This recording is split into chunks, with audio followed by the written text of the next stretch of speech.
अब हम आपको जलालुद्दीन उर्फ छांगुर बाबा के बारे में धर्मांतरण लोक में लेकर चलेंगे, जिसको अब जमींदोज किया जा रहा है। पिछले 2 दिनों में से 8 से 10 बुलडोजर, ये देखिए 3 बीघा जमीन पर फैले जलालुद्दीन की धर्मांतरण फैक्ट्री को तोड़ने में लग गए हैं। आप सोचिए कि हिंदुओं को मुसलमान बनाने वाली इस फैक्ट्री के बारे में प्रशासन को कई वर्षों तक पता ही नहीं चला। न जाने कितने ही मासूम हिंदुओं को जलालुद्दीन ने अपने धर्मांतरण रैकेट में फंसाया है। जलालुद्दीन कितना बड़ा शातिर है, इसको आप इस बात से समझ सकते हैं कि इसने अपना नाम जानबूझकर छांगुर बाबा रख दिया। बाबा उसने ऐसा इसलिए किया ताकि कोई उसे पहली बार में मुसलमान न समझे और वो गैर मुस्लिमों को फंसा सके। छांगुर नाम यूपी बिहार के गांव देहात और कस्बों में एक प्रचलित नाम है। यह अक्सर उन लोगों के लिए प्रयोग किया जाता है जिनके हाथों में 6 उंगलियां होती हैं, 6 अंगुर, 6 उंगलियां। वहीं से इसका नाम छंगुर पड़ा। जलालुद्दीन के हाथों में भी 6 उंगलियां हैं। जलालुद्दीन की 2 तरह की पहचान थी, जिसमें हिंदुओं के लिए अलग, मुसलमानों के लिए अलग। हिंदुओं के लिए वो छांगुर बाबा था, 6 अंगुर वाला, 6 उंगलियों वाला। इस नाम से कोई उस पर मुस्लिम होने का शक नहीं करता। यह नाम उसके लिए शिकार फंसाने के जाल की तरह था, ताकि हिंदू उसके पास आए और बाद में वो उनका धर्मांतरण करा सके, बेटियों को बरगला सके। मुसलमानों के लिए उसने अपना दूसरा नाम रखा था, सूफी संत हजरत बाबा जलालुद्दीन वो अपने आप को कहता था। वो खुद जिंदा पीर बाबा होने का दावा तक करता था। जलालुद्दीन के पास हिंदू और मुसलमानों को ठगने के अलग अलग तरीके थे। मुसलमानों से वो पैसा और संपत्ति हड़पता, लेकिन हिंदुओं के लिए उसके पास अलग प्लान था। वो हिंदुओं का ब्रेन वॉश करके उन्हें मुसलमान बनाता था। पूरे देश का हिंदू समाज इस वक्त अलग अलग जातियों और भाषा के नाम पर लड़ रहा है, लेकिन जलालुद्दीन की धर्मांतरण फैक्ट्री में जाति के आधार पर अलग अलग रेट से हिंदुओं को मुसलमान बनाया जा रहा है। जलालुद्दीन के टारगेट पर ऐसी हिंदू लड़कियां थी जो गरीब परिवार से या फिर आर्थिक रूप से परेशान थी। जलालुद्दीन के गुर्गे इन हिंदू लड़कियों को फंसाकर उसके पास लाते थे, फिर वो हिंदू लड़कियों का ब्रेन वॉश करके या उन्हें पैसे का लालच देकर मुसलमान बनाता था। जलालुद्दीन हिंदुओं के धर्मांतरण की रेट लिस्ट बनाई हुई थी। अगर ब्राह्मण और क्षत्रिय लड़कियों को मुसलमान बनाने के लिए 15 से 16 लाख रुपए दिए जाते थे। अगर पिछड़ी जाति की हिंदू लड़की हो तो मुसलमान बनने पर 10 से 12 लाख रुपए। इसके अलावा अन्य जातियों की लड़कियों को धर्मांतरण के बदले वो 8 से 10 लाख रुपए देता था। कितना पैसा था इसके पास। यही नहीं, सिख लड़कियों को भी वो मुसलमान बनाता था। 15 से 16 लाख रुपए इसके लिए देता था। सोचिए कैसी अकूत दौलत इसके पास थी। मुसलमान बनो और पैसे लो। हिंदू लड़कियों को फंसाकर मुसलमान बनाने का यह रैकेट पिछले कई वर्षों से चल रहा था और प्रशासन को इसकी भनक तक नहीं थी। जलालुद्दीन कोई ऐसा आदमी नहीं था कि जिसने चोरी छिपे ये काम किया। कई सरकारी अधिकारियों के बीच उसकी अच्छी पकड़ तक थी। इसी वजह से हिंदू संगठनों की शिकायतों के बावजूद काफी समय तक उस पर कोई कार्रवाई नहीं हो रही थी। ऐसा आरोप है कि वो अधिकारियों से बनाकर रखता था ताकि कोई उस पर उंगली ना उठाए। लेकिन जब हिंदू लड़कियों के जबरन धर्मांतरण से जुड़ी शिकायतें बढ़ी तो यूपी पुलिस ने जांच शुरू की। यूपी एटीएस ने अपनी जांच में सारे आरोपों को सही पाया और उसके बाद जलालुद्दीन की धर्मांतरण की फैक्ट्री का पर्दाफाश हो। हिंदू लड़कियों को मुसलमान बनाने का खेल जलालुद्दीन पिछले 10 वर्षों से खेल रहा है, लेकिन जलालुद्दीन को लेकर एक बड़ा खुलासा हुआ है। पता चला है कि धर्मांतरण के मिशन पर लगने से पहले वो साइकिल पर अंगूठियां और नग बेचता था। जो लोग छोटे शहरों से वाकिफ हैं, छोटे कस्बों से वाकिफ हैं, उनको पता होगा कि अक्सर ऐसे साइकिल पर लोग आते हैं जो कहते हैं कि वो नायाब अंगूठियां और नायाब नग बेच रहे हैं जिससे किस्मत बदल जाएगी। 10 साल पहले यानी 2015 में जलालुद्दीन असली धंधा अंगूठियां और नग बेचने का करता था। वो गांव-गांव जाता था, कस्बों में ऐसी अंगूठी नग बेचता था। साइकिल से जा जाकर घर गांव में लोगों को, महिलाओं को बेचता था। अंगूठियां, पत्थर, ये पत्थर लो, ये जादुई पत्थर है, उसके नाम पर ठगता था। मतलब छोटी ठगी से इसने काम की शुरुआत की।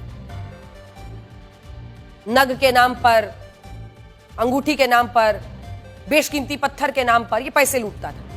उसका कहना था कि उसकी अंगूठियां चमत्कारी हैं। कई लोग उसके जाल में फंस भी जाते थे, लेकिन धीरे धीरे उसकी असलियत लोगों को पता चल गई। लोग समझ गए कि जलालुद्दीन के फ्रॉड का खुलासा होने के बाद वो मुंबई भाग गया सीधा, और यहां से वो सऊदी अरब निकल गया। सऊदी अरब से वो एक नई प्लानिंग के साथ लौटा था और उसकी प्लानिंग थी खुद को धर्मगुरु बताकर मुस्लिमों को ठगना, विदेशी फंडिंग के लिए हिंदू लड़कियों को मुसलमान बनाना। भारत लौटने के बाद उसने खुद को सूफी संत बताना शुरू कर दिया। नया तरीका, नया अवतार। उसे पैसे देकर पूरे देश में अपने चेले बनाए। उनके जरिए यह खबर फैलाई कि वो जिंदा पीर है। ऐसे लोग खुद कम बोलते हैं, लेकिन हर जगह अपने अपने लोग तैनात कर देते हैं, उनके चारों तरफ घूमते हैं, उनके सामने बैठ जाते हैं, उनकी वाहवाही करते हैं, जिंदा पीर बताते चलते हैं, यानी खुल के प्रचार होता है। जलालुद्दीन को समझ में आ गया था कि पीर बाबा बनने से मुसलमान ही नहीं, हिंदू भी उससे आशीर्वाद लेने आएंगे और उसके धर्मांतरण का धंधा बिना किसी नुकसान के चलता रहेगा, और यही हुआ। सऊदी से लौटने के बाद जलालुद्दीन ने 4 राज्यों में अपने धर्मांतरण का रैकेट फैलाया। पहला उत्तर प्रदेश, दूसरा महाराष्ट्र, तीसरा राजस्थान और चौथा पंजाब। इन चारों राज्यों में उसने अपना नेटवर्क इतना स्ट्रांग कर लिया कि उसकी पहचान इन राज्यों के शासन और प्रशासन में शामिल उच्च अधिकारियों, जजों, पुलिस के बड़े अधिकारियों से हो गई थी। कई लोग इसे बहुत छोटा सा मामला मान रहे हैं, लेकिन इस शख्स ने अपनी दोस्ती, अपनी पहचान बड़े बड़े अधिकारियों से इन राज्यों में कर ली थी।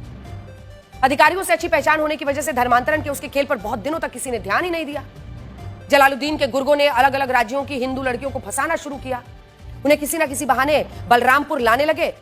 यहां पर जलालुद्दीन ने हिंदू लड़कियों को मुसलमान बनाने का एक सिस्टम बनाया, जिसमें वो पहले हिंदू लड़कियों का ब्रेन वॉश करता, फिर लालच देता था।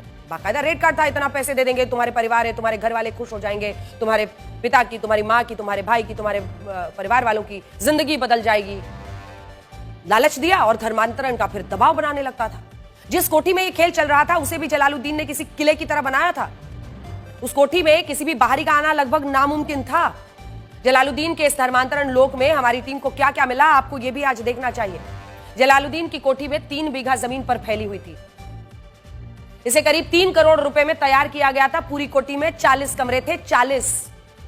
जलालुद्दीन 18 सीसीटीवी कैमरों से सब पर निगरानी रखता था। इस कोठी की बाउंड्री वॉल 15 से 20 फीट ऊंची थी, जिस पर हर रात करंट छोड़ दिया जाता था ताकि कोई आ ही ना पाए। कोठी में फ्लोर पर विदेशी मार्बल लगा हुआ था। इसके पास विदेशी नस्ल के घोड़े, कुत्ते थे। उसके घर का जरूरी सारा सामान सऊदी अरब का था। आप सोचिए, जिसके घर में वॉशिंग पाउडर भी सऊदी अरब से आ रहा हो, उसके पास पैसे कितने थे।